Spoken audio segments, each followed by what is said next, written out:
अस्सलाम वालेकुम, कैसे हैं आप सब। तो आज हम बात करेंगे एक्सरसाइज 13A के क्वेश्चन नंबर 3 की।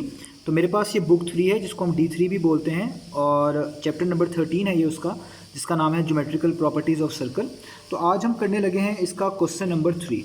तो क्वेश्चन नंबर 3 में लिखा हुआ है a chord of length 24 meter is at a distance of 5 meter from the centre of a circle. एक कॉर्ड है जिसकी लेंथ बताई गई है 24 मीटर और वो 5 मीटर, यानी ये डिस्टेंस बताया जा रहा है, वो 5 मीटर के फासले से है सर्कल के सेंटर से। कॉर्ड एक ऐसी लाइन को बोलते हैं जो सर्कल को 2 पॉइंट्स पे टच कर रही होती है। तो इस कॉर्ड की जो लेंथ है उसका जो डिस्टेंस बनता है सर्कल के सेंटर तक का, सर्कल के सेंटर से लेकर इस कॉर्ड तक का कह लें, वो 5 मीटर है, वो हमें बताया गया है। Find the radius of a circle, हमें सर्कल का रेडियस फाइंड आउट करके बताना है। तो कॉर्ड की लेंथ भी पता है, कॉर्ड का सर्कल के सेंटर से फासला भी पता है 5 मीटर, हमने सर्कल का रेडियस फाइंड आउट करके दिखाना है। तो बहुत इजी क्वेश्चन है, आइए इसको स्टार्ट करते हैं। तो इस क्वेश्चन को सॉल्व करने के लिए पहले मुझे खुद से एक सर्कल बना लेना है अपनी मर्ज़ी की लेंथ का, जो मुझे सूट करे। तो वो मैंने यहाँ पे बनाना है, तो मैं वो सर्कल बना लेता हूँ। आप किसी भी लेंथ का वो सर्कल बना सकते हैं। तो मैं यहाँ पे ये वो बनाने लगा हूँ। तो ये मैंने वो सर्कल का एक सर्कल खुद से जो है ना ड्रॉ कर लिया है और ये इसका मैंने सेंटर माना है। इसको मैं कह लेता हूँ ये इसका बेसिकली सेंटर है। इसको हाईलाइट कर देता हूँ ताकि आप लोगों को इजी रहे। और इसका नाम होगा ओरिजिन यानी ओ, ठीक है। अब उन्होंने कहा हुआ है इस क्वेश्चन में कि एक कॉर्ड है जिसकी लेंथ 24 मीटर है। अब वो कॉर्ड आप कहीं भी ड्रॉ कर सकते हैं, यहाँ पे ड्रॉ कर लें, यहाँ पे ड्रॉ कर लें, वो आपकी मर्ज़ी है। तो मैं उस कॉर्ड को नीचे ड्रॉ कर लेता हूँ क्योंकि मुझे नीचे कॉर्ड ड्रॉ हुई भी ज़्यादा फिजिबल लगती है। आप उसको ऊपर भी ड्रॉ कर सकते हैं। तो मैं इस कॉर्ड को यहाँ पे ड्रॉ कर लेता हूँ जिसके बारे में वो बात कर रहे हैं। और कॉर्ड आपको पता ही है, ऐसी लाइन को बोलते हैं जो सर्कल को 2 पॉइंट्स पे टच कर रही होती है, इसको कॉर्ड बोलते हैं। ये सर्कल के सेंटर में से पास नहीं होनी चाहिए। तो अब आपने जो कॉर्ड बनाई है इसका आप नाम भी रख लें। वैसे उन्होंने वहाँ पे इसको नेम नहीं किया हुआ, तो हम इसको अपनी आसानी के लिए इसका नाम रख लेते हैं AB। और इस कॉर्ड की जो लेंथ है वो टोटल बताई हुई है, वो है 24 मीटर। इसकी लेंथ टोटल कितनी है? 24 मीटर। और उन्होंने कहा है इस कॉर्ड का जो फासला है सर्कल के सेंटर से, या आप कह लें इस कॉर्ड का जो डिस्टेंस है सर्कल के सेंटर से, वो 5 मीटर है। अब ये डिस्टेंस किस तरह निकालेंगे? ये डिस्टेंस जब भी निकालना होता है इसका मतलब होता है बिल्कुल स्ट्रेट लाइन उस कॉर्ड से ड्रॉ करें सर्कल के सेंटर तक। जब भी आपको किसी पॉइंट से किसी लाइन तक का डिस्टेंस बताया जाए तो इसका मतलब ये होता है कि आपने उस पॉइंट से जहाँ तक का डिस्टेंस बताया जा रहा है उधर तक एक स्ट्रेट लाइन ड्रॉ करनी है, वही उसका डिस्टेंस शो करती है। तो यहाँ पे कहा गया है कि सर्कल का जो सेंटर है इसका डिस्टेंस जो है कॉर्ड तक, वो बेसिकली 5 मीटर है। तो इसका मतलब है आपको इस पॉइंट से एक स्ट्रेट लाइन ड्रॉ करनी है इस कॉर्ड के ऊपर। वो बेसिकली परपेंडिकुलर ही कहलाती है क्योंकि परपेंडिकुलर ही सबसे छोटा डिस्टेंस कहलाता है किसी भी पॉइंट का किसी भी लाइन से। तो मैं इस देखें पॉइंट से एक स्ट्रेट लाइन ड्रॉ कर ली है इस कॉर्ड के ऊपर। अब जब मैंने ये ड्रॉ कर ली है, अब मुझे देखना है, मुझे फाइंड आउट क्या करना है, मुझे रेडियस फाइंड आउट करके दिखाना है। रेडियस क्या होता है? सर्कल के सेंटर से लेके सर्कल की बाउंड्री तक का डिस्टेंस। तो मैं इसको यहाँ पे हाईलाइट कर लेता हूँ डॉटेड लाइन से। लेट्स से ये डॉटेड लाइन जो है जिसको मैं कनेक्ट कर रहा हूँ इस पॉइंट ए से, ये क्या होगा? सर्कल के सेंटर से लेके सर्कल की बाउंड्री तक का डिस्टेंस। ये है बेसिकली हमारा रेडियस जो कि हमने फाइंड आउट करके दिखाना है। इसी तरीके से वो रेडियस आप यहाँ पे भी शो कर सकते हैं।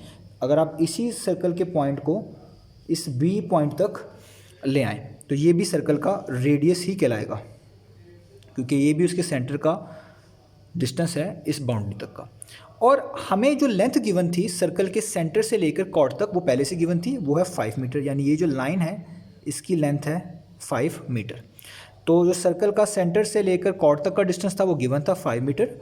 टोटल कॉर्ड की लेंथ 24 मीटर गिवन थी और रेडियस फाइंड आउट करके दिखाना था। तो अब आप देख सकते हैं मैंने यहाँ पे ये पिक्चर ड्रॉ कर ली है।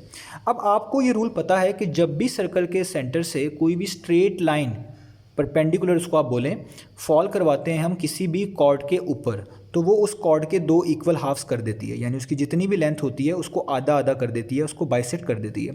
तो इस कॉर्ड की टोटल लेंथ तो 24 मीटर है और 24 का आधा का मतलब है 24 डिवाइडेड बाई 2, और 2 12 से 24 होता है। यानी इसका 2 इक्वल जो हाफ होंगे वो यहाँ पे भी उसकी भी लेंथ 12 सेंटीमीटर होगी और यहाँ पे भी उसकी लेंथ कितनी होगी? 12 सेंटीमीटर बोल रहा हूँ, 12 मीटर। यहाँ पे भी उसकी लेंथ होगी 12 मीटर। ये सेंटीमीटर नहीं है, ये जस्ट 12 मीटर है, ठीक है।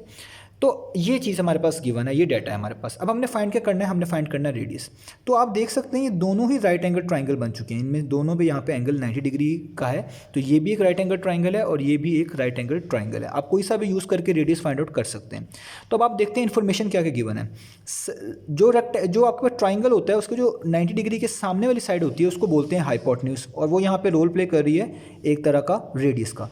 यानी जो आपका रेडियस है इस वाले केस में वही बेसिकली आपका क्या है, जो आपका रेडियस है बेसिकली वही आपका क्या है, आपका हाइपोटेन्यूज है। क्योंकि इस पिक्चर के अंदर, इस फिगर के अंदर जो 90 डिग्री के सामने वाली साइड है उसको रेडियस बोल रहे हैं, और वही बेसिकली हाइपोटेन्यूज भी होती है। राइट एंगल ट्राइंगल में जो भी 90 के सामने वाली साइड होती है वो हाइपोटेन्यूज होती है। तो इसका मतलब यहाँ पे आपका रेडियस ही हाइपोटेन्यूज है, और यही आपने बेसिकली फाइंड आउट करके दिखाना है।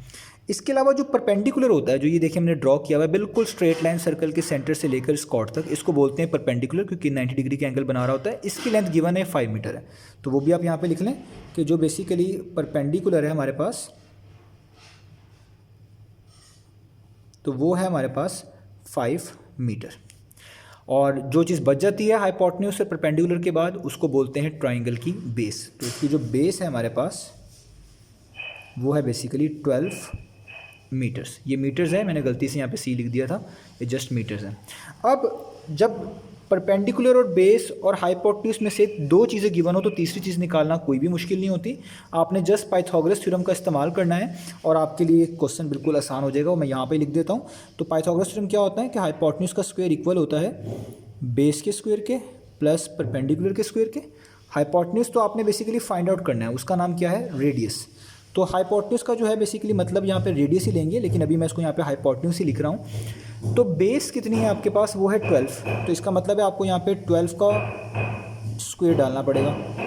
परपेंडिकुलर कितना है आपके पास, वो है 5। तो इसका मतलब है आपको यहाँ पे 5 का स्क्वायर डालना पड़ेगा। इसको सॉल्व करें तो हाइपोटेन्यूज का स्क्वायर इक्वल आएगा 12 का स्क्वायर।